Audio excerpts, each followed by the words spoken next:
We have also come to this hallowed spot to remind America of the fierce urgency of now. Now is the time to lift our nation from the quicksands of racial injustice to the solid rock of brotherhood. Now is the time to make justice a reality for all of God's children. History, despite its wrenching pain, cannot be unlived, but if faced with courage, need not be lived again.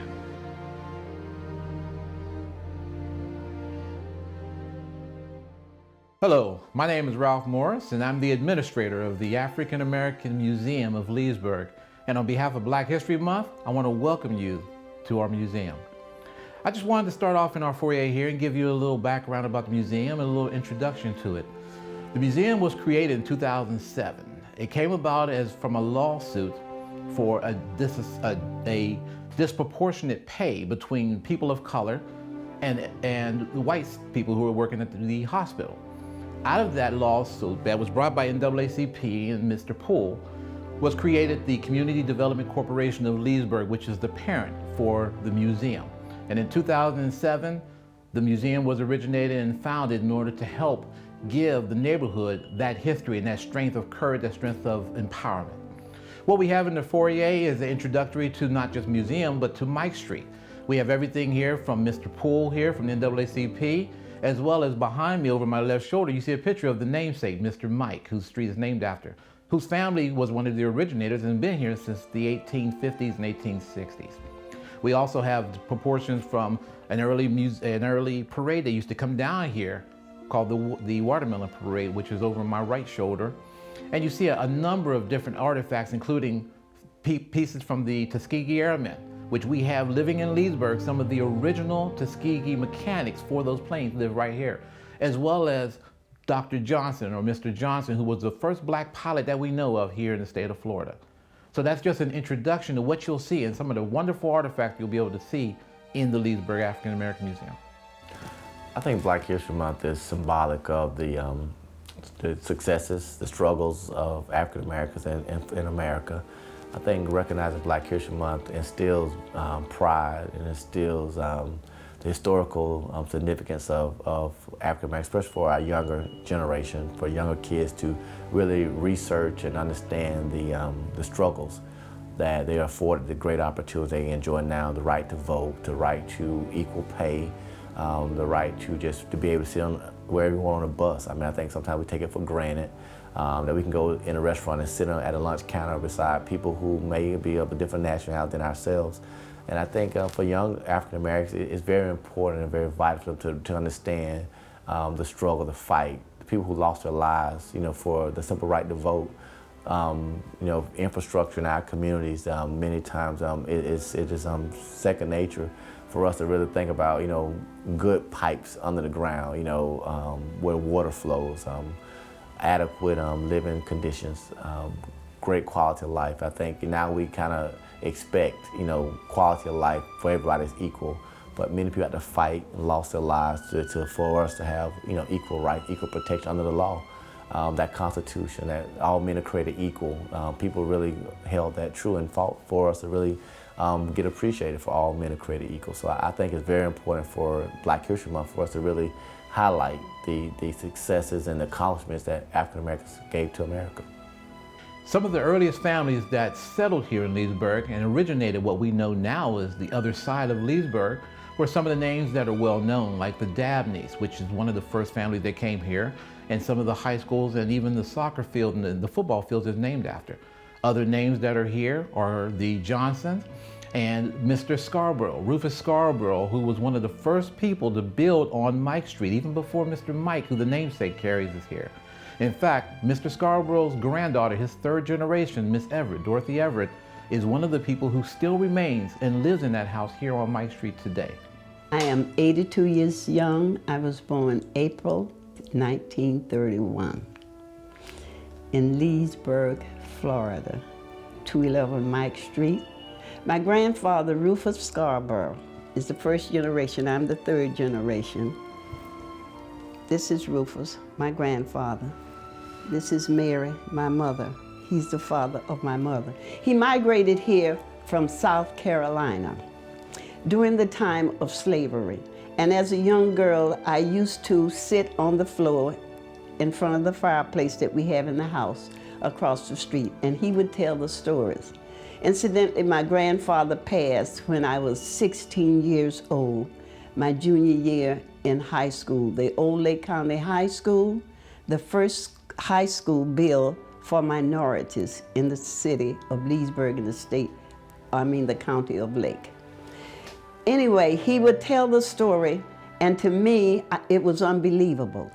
How can you, Daddy Ruth, that we so lovingly called him, you get from South Carolina to Florida? You had no car, there were no cars. It was during the 1800s that he came here. He said, I walked. Walked, it was like unbelievable. He said he would walk at night and he would stay hid out and sleep during the day in orchards that people had, because if he had been caught, he would have been sent back. During that time, he had a slave. And the reason he left home, unbelievable, 1 bag of marbles that he and his brothers had. During that time, all of the boys in the family, when they reached a certain age, they went out with the fathers and they worked. The money that they earned sharecropping, they would give to help take care of the household. And because of this 1 bag of marbles, I think at Christmas time, he was denied being the oldest child. He decided to run away. And he ended up in Florida. He had no special place to go, but he ended up here. Well, I would ask, what did you eat? He ate the fruit on the trees in the orchard where he hid out at night, during the day, or the berries that he found. When he reached Leesburg, where the house is, 211 Mike Street, was a cabbage patch. Mike Street was unpaved, there was nothing there, and it's almost like a dump. So they worked. He worked for one white gentleman for years, earning like 50 cents or $1 or whatever he got a week. He stayed there and he worked. This is what he would tell us. And to me, the best thing that he said, I'm a self-educator. I couldn't believe it. What do you mean by a self-educator? I taught myself. And going back into the African-American history, and now we call it the minority history, most of the blacks were educated from the Bible. They believed in the Bible. Because they were slaves, they had to do what the master said. And half of them were separated at times. If there was a strong gentleman or a brother or sister that a slave master had, they were taken away. So to me, it makes it hard for us now, especially me, when I was trying to find out all of my roots, going back to the genealogy part of the African-American family. But to me, he was an inspiration. And I say that because I had a driving force for an education because of what he said. And I was hesitant. I did not want to believe that you could not be whatever you wanted to be. So that was my goal. I set out to do that. There are many opportunities out here, opportunities that I did not have growing up. And when I say opportunities, there are companies, there are grants, there are individuals that see something in you that you don't see in yourself. And if they come to you and you possess that, whatever it is they need, you will be sponsored. I was sponsored.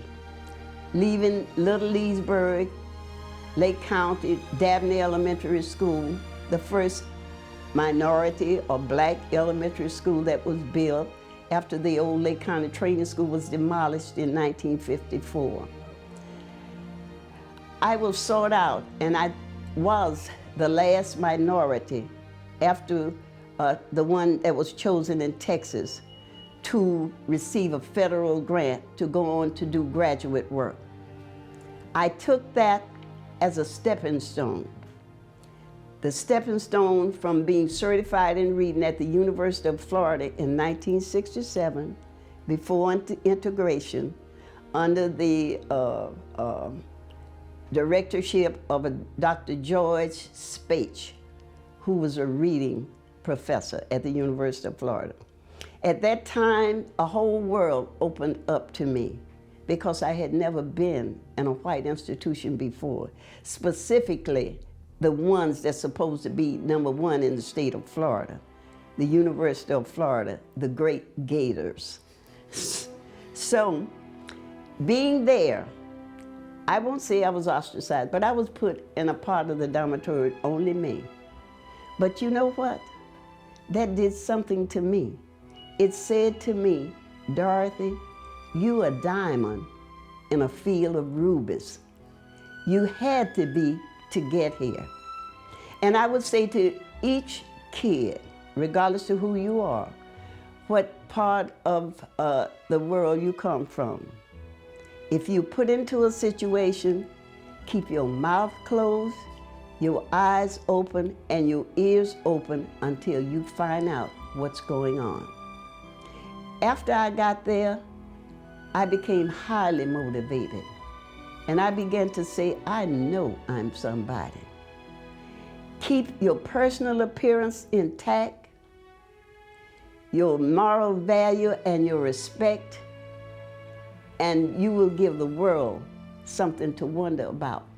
When I reflect on my life, if opportunities had been as great as they are today, I think I would have been a little more educated. I would have been more than a teacher and administrator. I would have reached for the stars. I would have been a member of the Supreme Court. I would have been one of the great judges. I would have wanted to be an ambassador to the United States or something. There's a lot more. But during my time, it was impossible.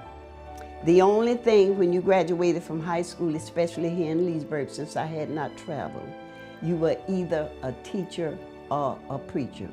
Opportunities were not open for black nurses. Don't even think about being an engineer like my son. If you got anything, you would go in the orange grove with your brother, your cousin, or your neighbor to get $5 to buy a pair of tennis shoes. They call them sneakers now. We had a store downtown Leesburg, a Jew gentleman and his sister owned it, called the Leesburg Bargain Store. And we would get tennis shoes, $1.98, $2.98, the plain tennis shoes that you would wash in a machine, hang on the line by the tongue, and then if you wanted them real white, put some white shoe polish over them. That's what we had. We worked for what we got. Today things come a little easy, and I think a lot of people are looking for a handout. To me, handout is not the way. You can have more if you prepare yourself. One thing I would like for each individual to know, once you gain a knowledge and an understanding, #1, of who you are, what you want to do in life, and you set your goal and start sailing firmly toward that goal, as I said, if you keep yourself within the law, you can do whatever you want to do. You can do that. But it comes through wanting, through dedication, and through perseverance. And a lot of our kids are not willing to persevere to get what they want. They want immediate gratification, and it's not like that in life. When I came along in the old Lake County Training School, where everybody, grades 1 through 12, we looked like little orphan kids going to school with what our parents could afford. But you know what? We had teachers that loved us. they loved us. And they were a part of us. They didn't teach the curriculum. They taught the whole child. They were concerned whether we ate the night before. They could almost look at a class. I see in the paper now, Lake County has a problem here. Class size was not properly sent in. There was no such thing as class size when I went. If you were in 6th grade, all 6th graders were together. We were obedient. We respected the teacher because it was a must. It was a must. There was a connection between the school, the home, and the church. All of that has died away. It's gone. And I always said, it takes a village, like everybody has said, to raise a child. Well, this is the village that I grew up in. But where are the ones that went away and made a 6-figure salary like myself and came back to the village to live? So if the leaders lead the village, then the village is going down. We need some of the same people here in the village to help raise the ones that are here. What a great interview with Miss Dorothy, a true historian of not only just Mike Street in Leesburg, but of Central Florida and their history that people of color have transitioned through all throughout up to today. Miss Dorothy is important to me and to the museum because she's living history. She represents everything that empowers the struggle and the strength and the compassion that people have had in order to get past some of the challenges and be able to rise to the point that you heard her tell you of all the successes and the things that she's been able to attribute, and to bring all that back to the people who need it for the next generations, the further generations, to see how far they can go beyond what she was able to achieve. That village, raising a child, is still important today, and it's everything we need, our people and our historians and our leaders like Miss Dorothy, to remember that and bring it back. Right now we're in the first room in the museum, and this room is dedicated to not just Leesburg, but to education. Some of the items that we have in here, or we have some photos of Coach Dabney over my left shoulder. Dabney is, like I said, is one of the first families in Leesburg. He helped to establish it. Coach Dabney is well known for his education. He carries the name on the elementary schools in this area as well.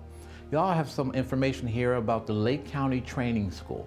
Lake County Training School was established in the 1920s and was the only school that allowed and was able to train blacks from grades 1 up through 12.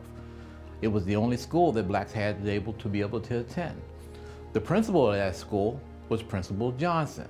Principal Johnson and his faculty ran that school, and he's well known for being very stern, very hard. And what we have is his actual principal's chair, as well as one of the desks from the school at that time.